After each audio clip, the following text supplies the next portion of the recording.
ಬಿಳಿ ಹಂದಿ ರೂಪವನ್ನ ತಾಳಿ ಪಾತಾಳದಾಗ ಧುಮುಕದ ಬ್ರಹ್ಮ ಎಷ್ಟೋ ವರ್ಷ ಆಕಾಶದಾಗ ಸುತ್ತಾರ ಅವಗೇನ ಲಿಂಗಿನ ಮಸ್ತಕದ ಬಗ್ಗೆ ತಿಳ್ಕೊಳ್ಳೋದಾಗಲಿಲ್ಲ.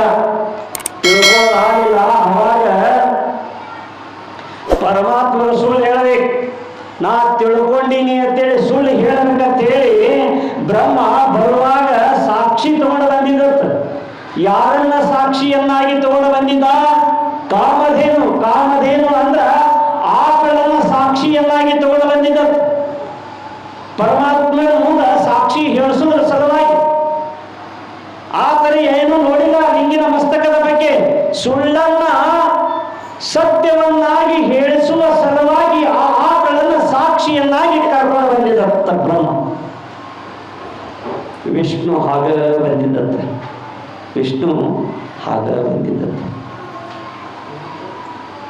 ಅವಾಗ ಆ ಜ್ಯೋತಿರ್ಲಿಂಗದಿಂದ ಮತ್ತು ಆಕಾಶವಾಣಿಯಾಗಿ ಭಗವಂತ ಕೇಳ್ತಾನ ಬ್ರಹ್ಮ ಆ ಲಿಂಗಿನ ಮಸ್ತಕದ ಬಗ್ಗೆ ತಿಳ್ಕೊಂಡು ಬಂದೆ. ಲಿಂಗಿನ ಮಸ್ತಕದ ಬಗ್ಗೆ ತಿಳ್ಕೊಂಡು ಬಂದೆ ಅಂದಾಗ ಬ್ರಹ್ಮಂತ ಹೌದನ್ನ ಭಗವಂತ ಆ ಲಿಂಗಿನ ಮಸ್ತಕದ ಬಗ್ಗೆ ನಾವು ತಿಳ್ಕೊಂಡು ಬಂದೀನಿ. ಬೇಕಂದ್ರೆ ಈ ಆಕಳಿಗೆ ಕೇಳ್ರಿ ಅಂದಾಗ ಭಗವಂತ ಆಕಳಿಗೆ ನೋಡು ಬ್ರಹ್ಮ ಲಿಂಗಿನ ಮಸ್ತಕದ ಬಗ್ಗೆ ತಿಳ್ಕೊಂಡ ನೀನು ಅಂದಾಗ ಆಕಳ ತಲೆ ಅಳಗ್ಯಾಡಿಸಿ ಖರಿ ಹೇಳ್ತತಿ. ಬ್ರಹ್ಮ ಲಿಂಗಿನ ಮಸ್ತಕದ ಬಗ್ಗೆ ತಿಳ್ಕೊಂಡಂತೇಳಿ ಖರಿ ಹೇಳ್ತತ್ತ. ಬಾಳ ಅಳಗಾಡಿಸಿ ಆ ಬ್ರಹ್ಮ ಲಿಂಗಿನ ಮಸ್ತಕದ ಬಗ್ಗೆ ತಿಳ್ಕೊಂಡಿಲ್ಲ ಅಂತೇಳಿ ಸತ್ಯ ಹೇಳ್ತತ್ತ. ಬಾಳಿನ ಮುಖಾಂತರ ಆ ಲಿಂಗಿನ ಮಸ್ತಕದ ಬಗ್ಗೆ ಅವ ತಿಳ್ಕೊಂಡಿಲ್ಲ ಅಂತೇಳಿ ಬ್ರಹ್ಮದ ಭಗವಂತಗ ಆಕಳ ಹೇಳ್ತತ್ತ. ಅವಾಗ ಪರಮಾತ್ಮ ಆಕಳಿಗಂದತ್ತ, ಬ್ರಹ್ಮನ ಪರವಾಗಿ ಯಾವಾಗ ನೀ ಸುಳ್ಳು ಹೇಳಾಕ ಬಂದಿ ಅಂದ್ರ ನಿನ್ನ ತಲಿ ಪೂಜೆಯಿಂದ ಲಕ್ಷ್ಮೀ ವಾಸ ಆಗುವುದಿಲ್ಲ. ಯಾರು ನಿನ್ನ ಬಾಲಿನ ಪೂಜಾ ಮಾಡ್ತಾರಲ್ಲ ಅವರ ಮನೆಯೊಳಗೆ ಲಕ್ಷ್ಮೀ ವಾಸವಾಗ್ತಾರ ಅಂತೇಳಿ ಆ ಆಕಳಿಗೆ ಪರಮಾತ್ಮ ಶಾಪ ನೋಡ್ಬೇಕಾದ್ರೆ ಎಲ್ಲೆಲ್ಲಿ ಆಕಳ ಗಂಟು ಬಿತ್ತಂದ್ರೆ ನಾವು ಬಾಲಿಗೆ ಕೈ ಹೆಚ್ಚಿ ನಮಸ್ಕಾರ ಮಾಡ್ತೀವಿ.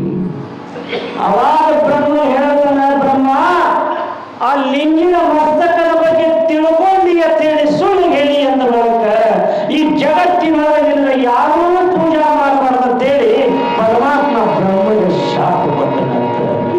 ಅದಕ್ಕೆ ನೋಡ್ರಿ ಬ್ರಹ್ಮ ದೇವಾಲಯಗಳಲ್ಲಿ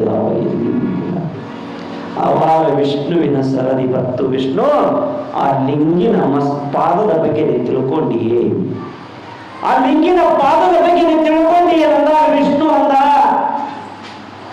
ಯಪ್ಪ ಪರಮಾತ್ಮ ಆ ಲಿಂಗಿನ ಪಾದದ ಬಗ್ಗೆ ನಾ ಎಷ್ಟು ವರ್ಷ ತಿರುಗಿದ್ರು ಸಹಿತ ಆ ಲಿಂಗಿನ ಪಾದದ ಬಗ್ಗೆ ನನಗೆ ತಿಳ್ಕೊಳಕ್ಕಾಗಿಲ್ಲ ಅಂದ ವಿಷ್ಣು.